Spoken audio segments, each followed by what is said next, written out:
Last week, we discussed some of the acts that caused the colonists to get upset with the British. This week, we're going to start into learning about some of the battles that were extremely important to the Revolutionary War. But today, we're going to do an overview of what happened after the colonists declared independence. So, in your book on page 108, we'll start off with why it matters, and then we'll do some note taking, starting with War Begins. Why it matters. In 1776, the colonists of the British America made three important decisions. First, they declared independence from Britain. Second, they chose a Republican model for their new government. And third, they confederated the 13 states as the United States of America. These decisions were unprecedented and risky. The colonists gambled their lives and property, but found a strength that surprised and changed the world. So on your paper, you're going to start with your first part of the outline, which is War Begins.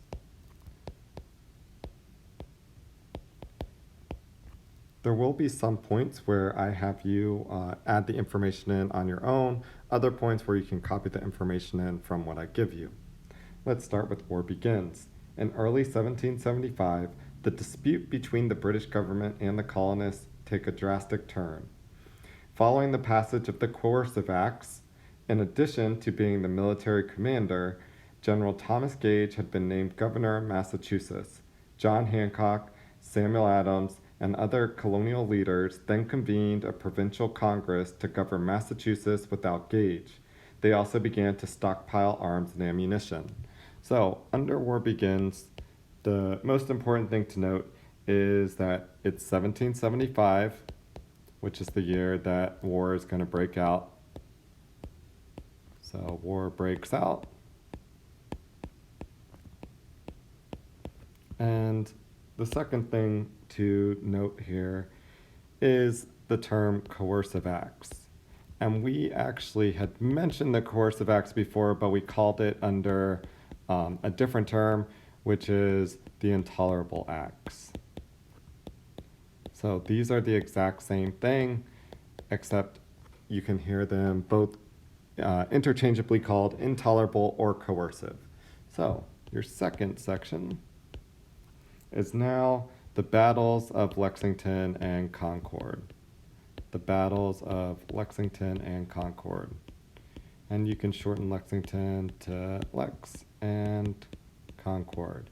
And this is basically where the revolution begins. Rev begins.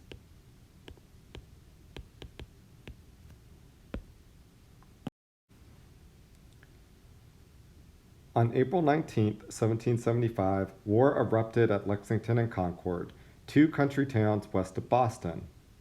Gage provoked the battles by sending troops to arrest Hancock and Adams in Lexington and to seize Patriot weapons stockpiled in Concord.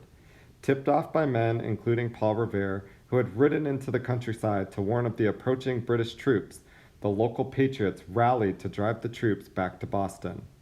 The Patriot fighters were militia, full-time farmers and part-time soldiers.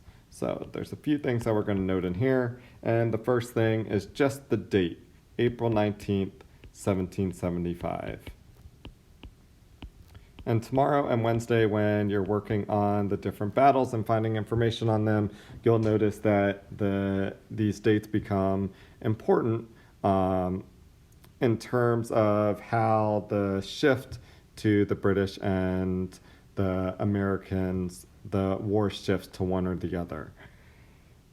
The second thing to note is that we have these things called militia. And so I want you to add, going back into your book, you'll fill in the blank here. They were full-time farmers. So add in that they were full-time farmers.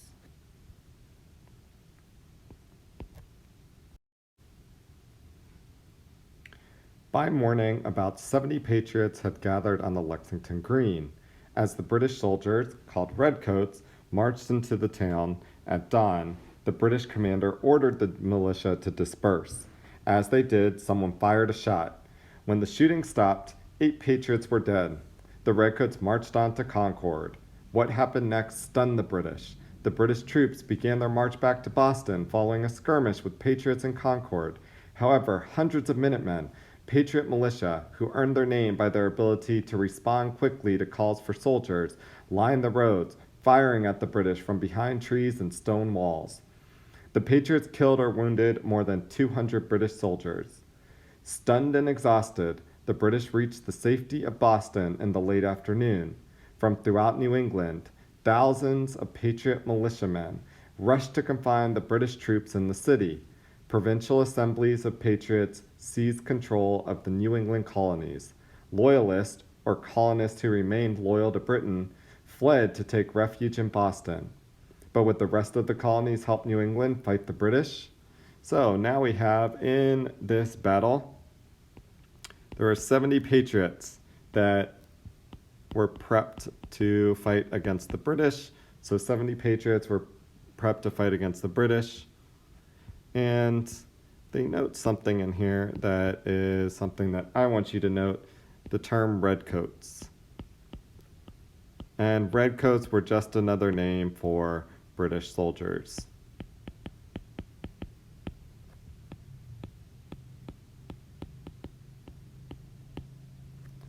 So the redcoats were just another name for the British soldiers. What happens is the Patriots are able to defeat the British, which is a good start for the war, although it will change in a few months for the Patriots, but they defeat the British, and then on the way back to Concord,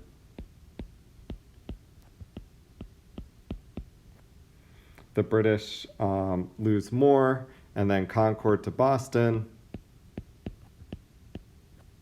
There is now at least 200 redcoats wounded or killed. Wounded or killed. So this is obviously going to anger the British, but it's going to make the colonists be pretty happy that they're able to defeat the large British army. Our next section is the Second Continental Congress. We did not talk about the First Continental Congress, but it just related to the colonists discussing how they were upset and wanted to unify as a people. So now we have the Second Continental Congress. So the answer to the question, would the rest of the colonies help New England fight the British, is now going to be discussed. The Second Continental Congress. The answer came in May 1775 when delegates from all the colonies assembled in Philadelphia for the Second Continental Congress. To the relief of New Englanders, Congress assumed responsibility for the war. Armed volunteers from the middle and southern colonies marched north to join the Patriot siege of Boston. Congress gave the command of the new Continental Army to George Washington. Washington had served as a colonial officer in the French and Indian War, and he came from Virginia, the largest and most powerful colony. New England needed Virginia's help to win the war. Some radical members of the Continental Congress wanted to declare American independence from Britain, but they recognized that most of their constituents were not yet ready to do so. Most colonists still hoped to remain with the British Empire, but without paying taxes to Parliament. In July 1775, after 3 months of bloodshed, Congress sent an olive branch petition to King George III. The petition reaffirmed the colonists' allegiance to the king, but not to Parliament.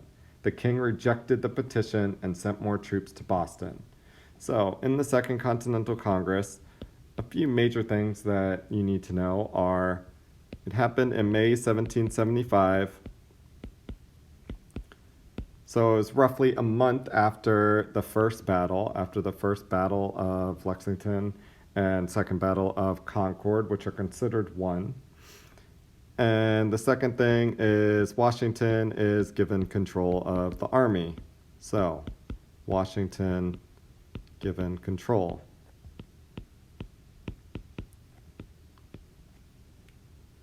of army.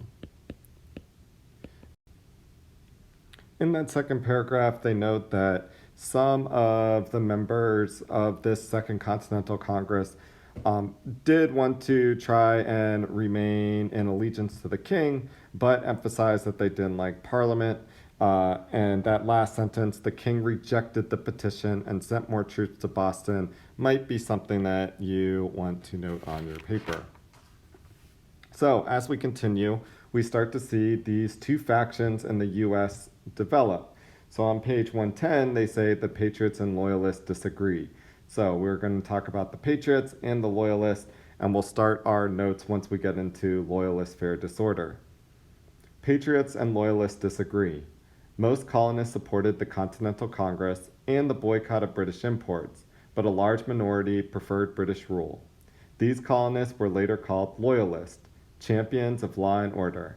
Many Loyalists dreaded the Patriot crowds and committees, viewing them as illegal and brutal.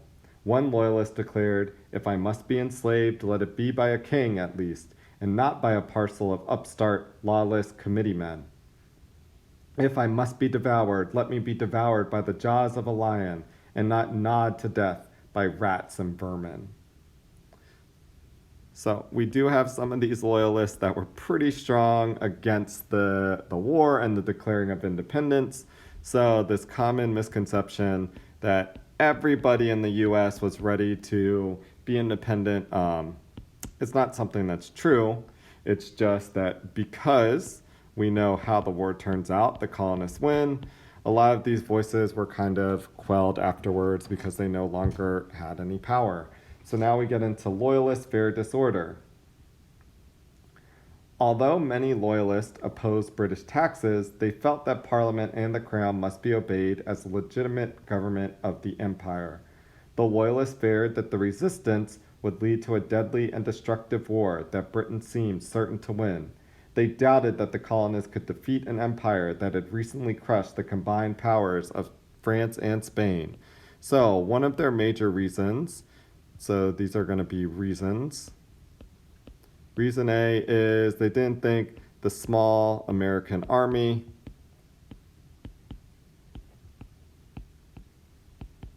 could defeat British. So, they didn't think the small American army could defeat the large British one. During the summer of 1774, two old friends and lawyers walked together to discuss the crisis. John Adams, a patriot, and Jonathan Sewall, a loyalist. During the conversation, Sewall warned Adams, "Great Britain is determined on her system. Her power is irresistible, and it will certainly be destructive to you and all those who persevere in opposition to her designs."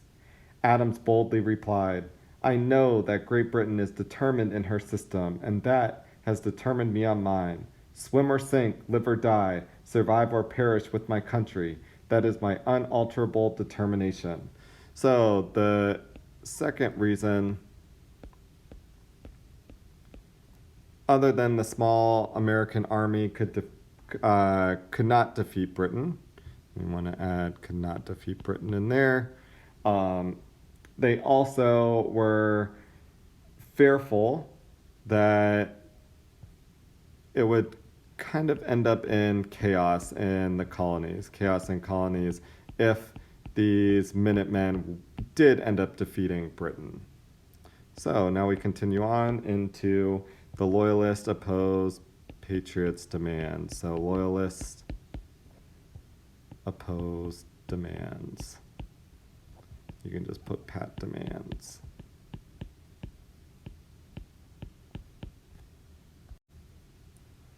So in this next section, Loyalists oppose the Patriot demands. You're going to notice that the way that I have the outline done is a little different. So I have 3 different questions that you're going to listen for the answers for, and all you need to do is write down the answer. You do not need to write down any of the highlighted information. So any of the questions you don't need to write down, you just need to write down the answer. So those 3 questions are: how many colonists remained neutral?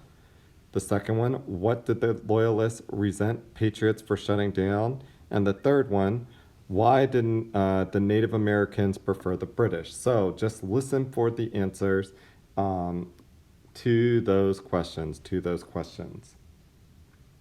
About a fifth of the colonialists remained loyal, and many more wished to remain neutral.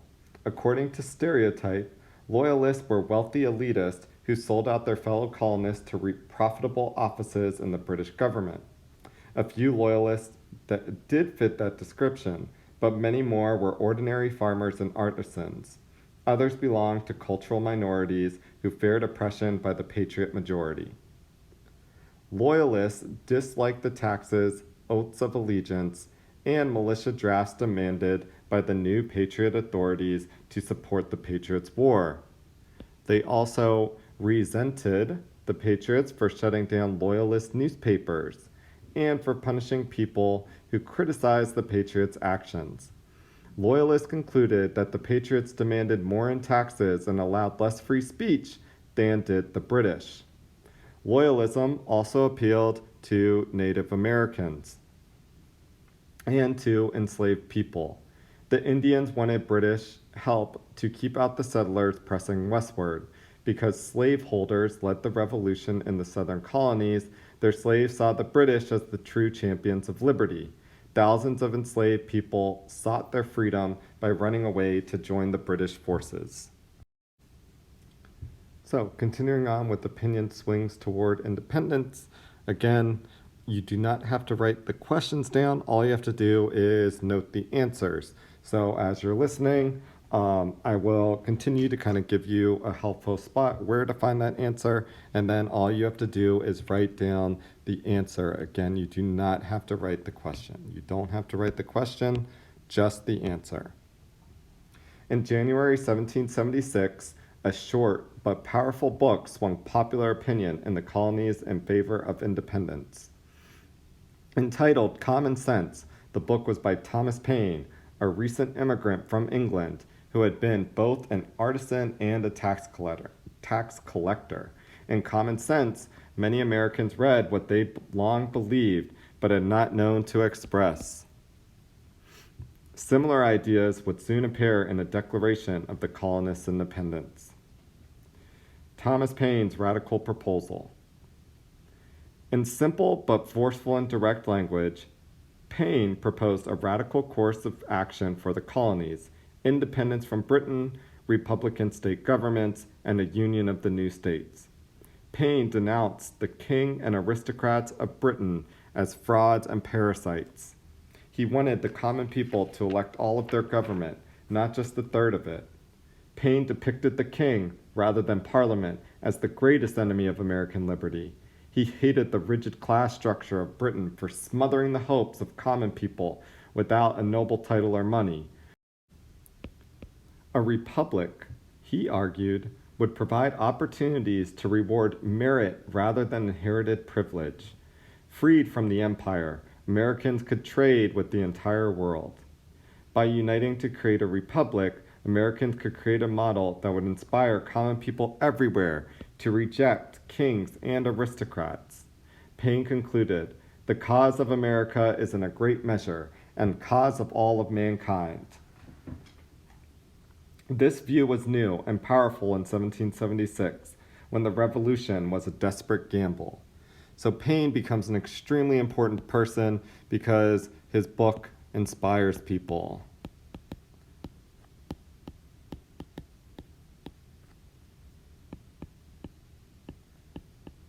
So whether the colonists were winning or losing at the time, they finally start to say, no, we don't need to be part of England. So we get into the last and final section, colonists declare independence.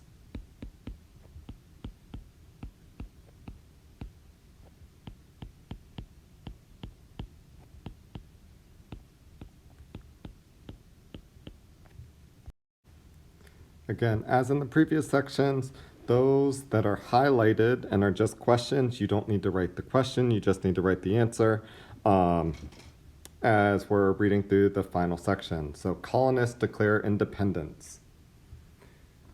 By the spring of 1776, Paine's ideas had built momentum for American independence.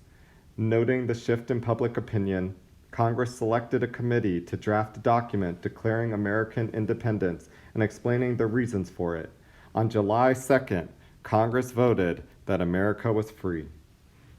2 days later, they approved the Declaration of Independence. Drafted by Thomas Jefferson, the Declaration drew upon Paine's ideas to denounce the king as a tyrant who made American independence necessary. Although primarily a long list of colonial grievances, the Declaration also advanced the bold idea that all men are created equal. Congress embraced the Enlightenment ideas that all men are born with natural rights that cannot be taken away by a government. Jefferson called them unalienable rights. This sweeping statement was far ahead of the social and economic reality of the new United States. For example, many signers of the Declaration of Independence owned slaves, but the idea of equality would inspire future generations of Americans, including enslaved people, to make a better, more equal society. Declaring independence on paper was one thing, achieving it was another. The colonists faced many challenges before they could become an independent nation. No colony in the Americas had yet won independence from a European empire. Fighting the British for independence would pit the poorly organized colonists against the greatest military power on earth.